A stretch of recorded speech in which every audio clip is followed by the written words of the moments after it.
Welcome to One EMS, the assessment. I'm Charles McFall here at the Genesis Providers Conference, and I'm here with Dale Simmons. Yes. I had to look for the last name. I got it first. It's okay. It's right there. It's right there, and I still miss it.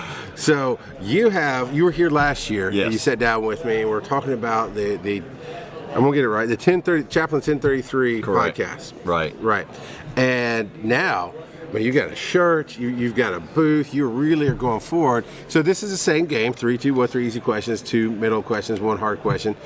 The easy question is going to be, I could see somewhere how far you've come, but what has changed in that last year? What has been your path from last year to this year? Got together a board to kind of advisory board to help me age. Well, if you don't age, there's a reason for that. There are things that I want to do that I want to make sure I accomplish. I have been teaching mental health a lot this last year. Okay. Working with first responders to try to help them be successful, not just in professions, but also in their personal lives. You can't really separate one from the other. When your 3-year-old son grabs your leg on the way out the door for a 24-hour shift and says, "Daddy, please don't go to work," that's going to mess with your mind. Right. But I think tenure is a big issue for EMS, and I think mental health is killing us. I think we're not surviving our. Last year at the conference, one of the ladies spoke working with an EMS service that their tenure is 2.5 years. And the amount of turnover that's taken place is, number one, the cost to retrain new people is magnificent. It's great. And I think if we can find a way to help these students and these new hires understand what trauma is and how to deal with it, then they stay longer and everybody benefits. The family benefits, they benefit, the company benefits.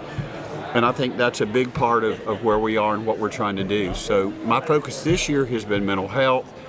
I retired in 22, went back to work this year to help a service out a little while with some education. One of the things, Charles, I'm really looking at for 2025 is focusing on mental health, but my podcast has suffered because of my work. And right, that's how that goes sometimes. I'm really looking forward to getting that back up and running again and being able to offer some things. We started a blog, the first of 24. It's a weekly blog called 10-Minute ETA. It takes 10 minutes to read it. It comes out every Monday. Nice. It's just encouragement. It's just a way to remind people that what we do is important, but you got to take care of you. You do. So when you're talking about the mental health, I was talking to some other people about generational gaps, but the studies I've seen and just watching the generations, it seems like the generation that's coming into EMS wants fulfillment over function. Okay, and I wouldn't disagree with that. Okay, so in that kind of realm, what are you seeing with the leadership and or mental health issues with that? The younger generations they love the job. I think in teaching EMS, I ask, "Why do you want to get into this?" And they say, "Because we want to help people." It's always the answer, right? But when there's frustration from work, from the amount of work we're doing, from the amount of time you have to put in, when that becomes a frustration for the younger generation, I think they become discouraged, and I think they go look elsewhere. The session I just walked out of, the provider just said that 25% of all people are leaving their job within the first year. And that's just, I think that's probably worse in EMS. Yeah, I may be wrong. I don't know. It's tough. But I think when they don't see fulfillment in being able to balance work and life, I think they're going elsewhere. All right, so that's the next question then. In the last 10 years, 8 years, I've gotten to where everything about what I try to do is balance and flow. Like everything has to flow, finances, the life, and then you got to find a balance with all of it. How do you teach that to new EMTs coming into the field to find a balance?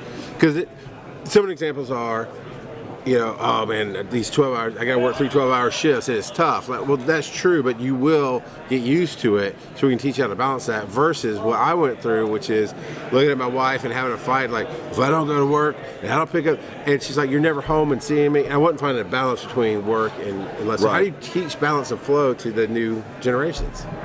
2 things. Our generation, when we got in trouble, was told, "Suck it up, buttercup." Okay, I had a paramedic look at me and said his boss told him if he couldn't handle what he was seeing, he needs another profession. Okay, that needs to change. But I don't think we like ourselves. No, I agree. And I don't think I think that's across the generations. And I think when we don't like ourselves, then we don't take care of ourselves. And I think one of the things in teaching mental health is teaching people how to take care of themselves. And when they take care of themselves, then we can take care of patients, we can take care of our family. I just think that's one of the things in teaching mental health, that's one of the big things we talk about. Take care of you. You are important. And with Chaplains 1033, I tell people all the time, you matter. They do matter, and that's the thing we've got to convince them of. And as I see them convinced that they matter, I think I'm seeing a change in the way they do things, the way they take care of themselves, the way they do their jobs.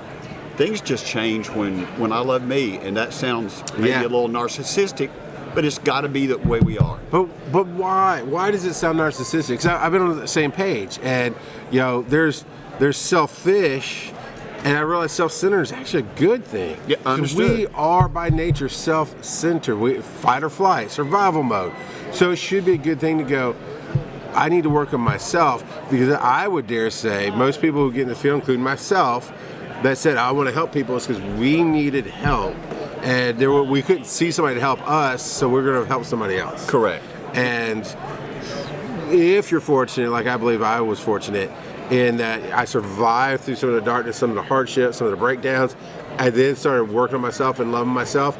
You have to. What do we teach? First thing we teach: scene safe, PPE. Right, you take care of yourself first, but then we make it. Yes. Well, it's not your profession. You need to. If you can't handle it, you got to go, man. Right. I think as we teach people to love themselves and take care of themselves, I think everything gets better. I mean, the older I've gotten, the more I take care of me, the better paramedic I think I am, because I care for people better when I take care of me as well.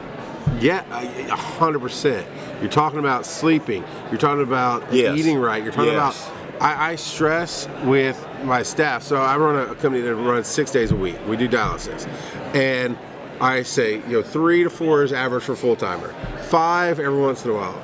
6 days in a row, you better come to my office and explain to me why we have not done our jobs to hire somebody else to run this person 6 12-hour shifts in a row.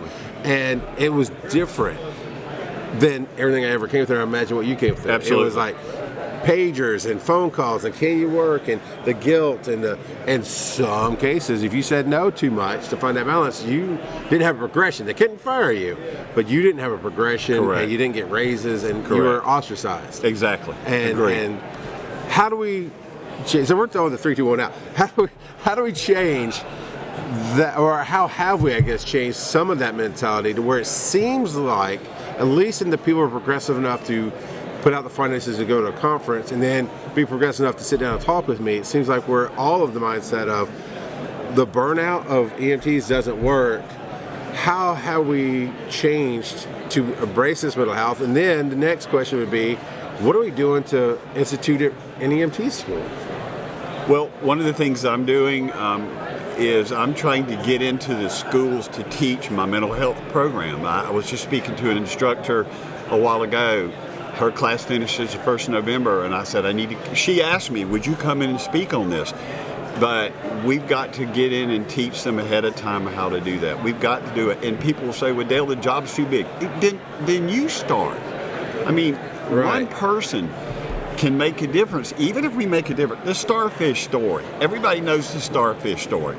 Throw one back. I made a difference in that one's life. As we make a difference in individuals' lives, I think that multiplies to others as they help other people. But I think we've just got to get out there and do it. And I'll be honest with you, Charles, I've kicked myself in the butt so many times by going, God, why didn't I learn this 20 years ago so I could have been teaching this longer? But the other side of that coin is, I'm trying to take care of me so that I can do that now, so that I can help the younger generation. And one of the other things I'm trying to do is that when I go teach mental health, I say to these people, bring me some of your people that love this and let me teach them how to do this, because I can't be in 12 counties at the same time. But if I create teams in those counties to handle the mental health issues, then I win. So you said, oh, it's too big of a program. That's the argument with everything. Did you go to the she called it Bright-Eyed and Bushy Tail, Yeah. but it's about the heroes. I mean, I watched the whole thing, the whole panel, and I'm like, oh no, I can look at my career and see that loop happen actually multiple times in my career, and I survived it, because she even had for our thought, to reflect on, she had that question like, who was there for you? I clearly remember sometimes that I just survived, because nobody was there for me, and I'm glad that we're changing that, because I figured out very early on in my career, half-life of a medic at the time was like 6 years. Yes. And you're just out. You go be a nurse or you go to a different field. And I lasted longer than that before it hit me. Right. And then I did. I left and I went to the hospital for a while. I went and worked in an office for a while. All this stuff. And I've tried to push this class, and one of the things, I got disappointed, but I shouldn't. I should get excited, because actually one of the things that OneEMS is changing, the disappointment was when I tried to teach the life of EMS. I got a few hours one night, and that's it. It's like, no, you need to know the finances. You need to know how to balance your family and explain to them what's going on. You need to know all this. They got 4 hours, because it was, we only have this much time to be financially feasible to do this class and get them out and still not shut the doors. Because we got to have butts and seats. Right. And both in school and on the trucks. And it's like, no. Exactly. And it's a wrong mentality. If we ever get to the place where we realize that if I can teach them how to take care of themselves, I have more butts in the seat that stay in the seat longer, and this cycle doesn't continue. Exactly. And the exciting part is, right now, OneEMS, as a 501c3, is having a grant writer get us some education grants, so that we can not only teach EMT our school to get people in entry level, but we can also do scholarships for EMT school, A school, paramedic, and just help people better themselves. Right. But 100%. In that course, maybe not the first round, but I'm going to start pushing. In order to get a grant from OneEMS or scholarship, you have to teach some kind of mental health as part of your program. I think that's phenomenal. Man, I remember going into my EMT class. It's like the first night, and I just thought it was going to be a cool thing to do. I'd seen somebody do it. I'm like, they told me it's a good job, it's good money. While I figure out my life, I'll see if I like this. And the first night, the instructor came in as a firefighter medic, old head, right? 90s, he was old head, so that was a burnout, is what that was. I mean, he throws his feet up on the desk, like clunk, clunk. He goes, well, watch this video. I don't care if you pass. You said you want to be, you got to be here, whatever. And he put on this video that I wish I had today, honestly, because it's a great educational video. It's just this 5-minute long thing that had been put together by some fire department of all these different car wrecks and the different things of how you find bodies. And he was trying to weed out the people. Right. I was born for EMS. I have a really dark sense of humor. And at some point in this video, I just started cracking up. And it's very inappropriate, but that was just my response.